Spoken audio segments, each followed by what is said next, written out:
This is the genuine question. Why are you mid? I don't like using the term mid, but at the same time, it's kind of the word that gets people riled up. It's a word that when you hear it, it really kind of, pisses you off. And then you try to set yourself apart and say that you're not mid, but in reality, you probably are. And you just hate the fact that people are calling you out on it. I want to understand why everyone in this industry seems to be content with putting out mediocre content. And I also want to understand why are we not changing everything that we possibly can to be better in this industry. I had my door unlocked for the longest time. All you needed to do was wipe your feet, sit down, and we can talk about elevating you into the top talent that you are. And I still have this door unlocked. I'm not closing it. And I'm not locking it. I haven't unlocked for a reason because I'm not content with having people stay mid for the rest of their career and then leaving knowing that they could have done better. Because that's a vicious cycle. You're gonna come in, you have this string of momentum, and then you're gonna slow down, and it's understandable. You're going to slow down, and then once you get to that point where you can't do it anymore, you don't want to look back and say, I've been mid this whole time, and then try to freaking come back as like some big thing, because sometimes it doesn't work like that. It really doesn't. So now we need to address the situation now before it gets to the point where you're at the end of your career and you finally want to do something but nobody's going to care anymore. So I have a lot of things I want to touch on, and I hope you guys listen to this and really, take account. Like if you don't want to get the help from me, get the help from people that actually want to help you. Not people that are going to tell you that you're doing good, but really you're trash. They just don't want to say it. And those are the type of people you don't want to be around. That whole clique mentality does not fly. Because a true clique would literally look you up and down and tell you what you're doing wrong and help you improve. And this isn't a shot to any clique out there. So I hope that you guys listen to what I have to say and don't just get up to this point and then get all up in arms without listening to the whole thing. You guys need to set yourself apart from everybody else. And you need to build interest in who you are as a wrestler, as a character, as a gimmick. And what I mean by setting yourself apart, what makes you different from person A? Because if person A is doing the same character that you are, what makes you different from him? Because you're always going to get compared to that person. And I saw a quote that I really thought that was really good. It's comparison is a thief of joy. Basically meaning that you could be proud of who you are, but if someone compares you to person A, they just robbed you of that joy. And so now you're looking at person A and saying, well, how can I be like him? How can I be like him? You don't need to be like him. You need to be yourself. That's the whole point of originality. How many clowns do we have in this industry? How many cocky, arrogant children do we have in this industry? How many generation superstars we have who are just like their dads or their moms? Think about that. So what are you doing to set yourself apart?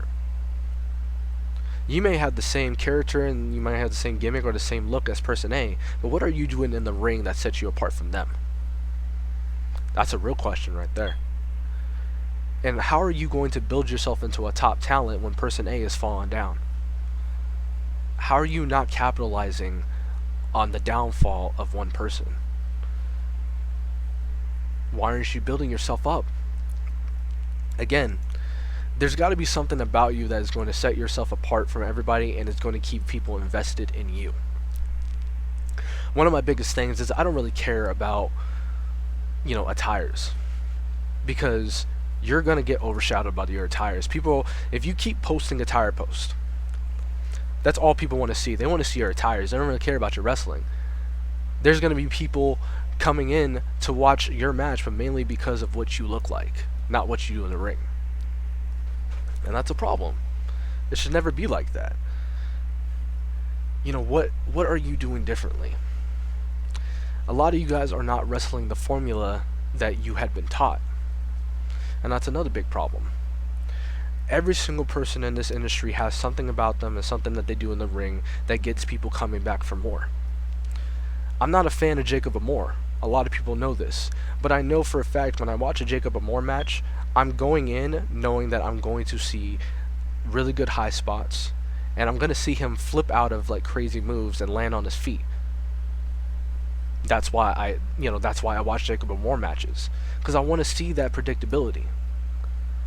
The same reason why I watch Max Harleton matches. I want to watch a Max Harleton match knowing that he's going to get manhandled throughout the whole entire match, and then he's going to have 17 hope spots that are going to make it seem like he's about to win, but then he loses. In the current state right now, he's on a winning streak, and that's good for him. But again, I go into his matches knowing that he's going to get manhandled and he's going to have a lot of hope spots. I go into every Tyree Carter match knowing that I'm going to see arrogance and cockiness from him and sex appeal. That's what I'm looking for when I watch a Tyree Carter match. All his matches can be trash, and I'm not saying that they are, but I'm going in knowing that he knows how to work his character. He knows how to work the crowd. He knows how to work the wrestler. Do you see a pattern? Do you see the pattern? They all set each other apart in some different way, and that's how you need to do it. A lot of you guys are falling into the, I guess you could say, the black hole that is complacency. You're not following the formula that you should be following, because I've seen so many matches, I've seen so many people do matches where they're not going back to the big spots that people were super hyped to see in the beginning. So if you're in a match with person A in the first match, and let's say you do a super kick to Poison Rana, super combo, you do super kick to the face, they turn around, super kick to the back head to Poison Rana, and everybody pops for that. But you don't do it in the second match, and then you don't do it in the third match, then you don't do it in the fourth match. Do you see what happens? There's so many people that are going into your matches knowing that they're going to see that move, because that was the move that made them pop. And then they don't see it, and what happens? They lose interest. There's got to be something that you do that people are going to want to go back and see. And I don't care, you don't even have to do the spot in every match, but you should at least tease it. Tease it so people know, oh my god, you have to see it, because there's so many people that are watching these matches with friends, and they're going to their friends and they're saying, this guy does this double super kick to Poison Rana spot that you have to see. And then when they don't see it, you kind of make that person look like a fool in front of his friend. And then they have to go back and watch your stuff on YouTube and show them and be like, this is what I was talking about. I kind of wish he would have done it again. You see what I mean? It's the same with technical wrestlers. You are relying on adapting and matching the person you're in the ring with, and you should not be doing that. You should be sticking to your formula. You should be breaking down body parts. You should get these people to the ground. Don't play their game. You let them play yours. And that's a big thing.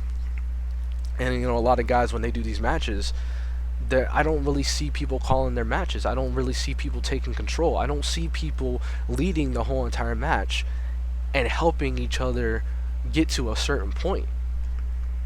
I love this industry, and I want to elevate people, and I want to make sure that we make things better than what it is now. Because we're in this constant slip. We're in this freaking black hole that's complacency, where everything is becoming the same. And that's not how it should be. So you need to understand that, I'm saying this to really let you guys know that things need to change. And I'm sorry if I hurt feelings, I'm sorry if you get mad, but at the same time, someone's got to say it. And I'm here. I'm right here ready to show you guys what I can do to elevate you. Same with shows. Give me the opportunity to boost your credibility, to boost your talent.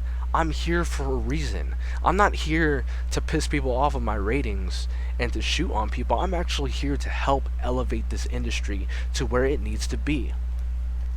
That's all. Again, you guys need to set yourself apart in some way. Let people go into your matches knowing that they're going to see good wrestling, not good attires. That comes second. That should honestly come second. I don't care about what you're wearing. I care about how you're wrestling and what you're doing in that ring. Set yourself apart. Do something that makes you you. Be original.